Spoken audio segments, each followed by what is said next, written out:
বিষয়টা হচ্ছে কি ভাইয়া, আহ, ও আমাকে গিয়ে হঠাৎ করে ক্ষেত থেকে গিয়ে দৌড়ায় গিয়ে বলতেছে যে ইয়ে ভাই আমার উপরে বিরাট মামলা হয়েছে, আমাকে যাইতে হবে, এখন আপনি আমার পাঠায় দেন, 1 লাখ টাকা রুপি টুপি বানায় কি একটা যাতা অবস্থা শুরু হয়েছে।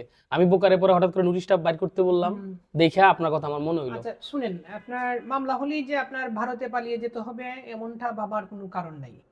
মামলা হলে আপনি আইনগতভাবে মামলা হয়েছে, আপনি আইনের আশ্রয় নেবেন। আইনের আশ্রয় লাভ করার অধিকার সবার আছে, আসামিরও আছে, বাদীরও আছে। কথাটা বুঝছেন? কারণ মামলা হলে আপনি এই যে ভারতে পালিয়ে যেতে চাচ্ছিলেন, ওইখানে গিয়ে তো আপনি আর একটা মামলা খাইতেন, অবৈধ অনুপ্রবেশের মামলা।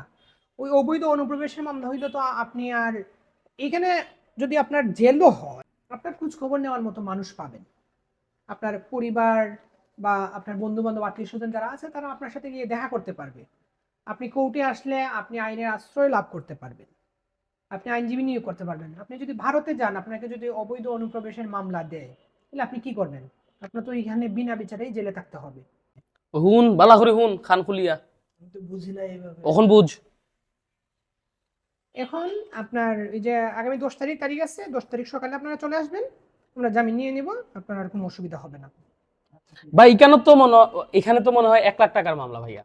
ও ও হ্যাঁ, কি? ওই 1 লক্ষ টাকা দিয়ে দিলে আপনারা এই মামলাই থাকবে না। হ্যাঁ, কথাটা বুঝছেন? এই যে আপনি যাকে চেক দিয়েছিলেন 1 লক্ষ টাকা, আর ওই 1 লক্ষ টাকা যদি আপনি দিয়ে দেন তাকে, আর এই মামলাই থাকবে না। আমি ওকে ওইটাই বলছি যে তুমি 1.5 লাখ টাকা রুপি বানাইতে পারছো, তুমি 1 লাখ টাকা যে পায় ওরে দিয়ে দাও, তাইলেই তো হয়। বুঝতে পারছেন ভাইয়া? এখন বুঝো। কথা বুঝছেন?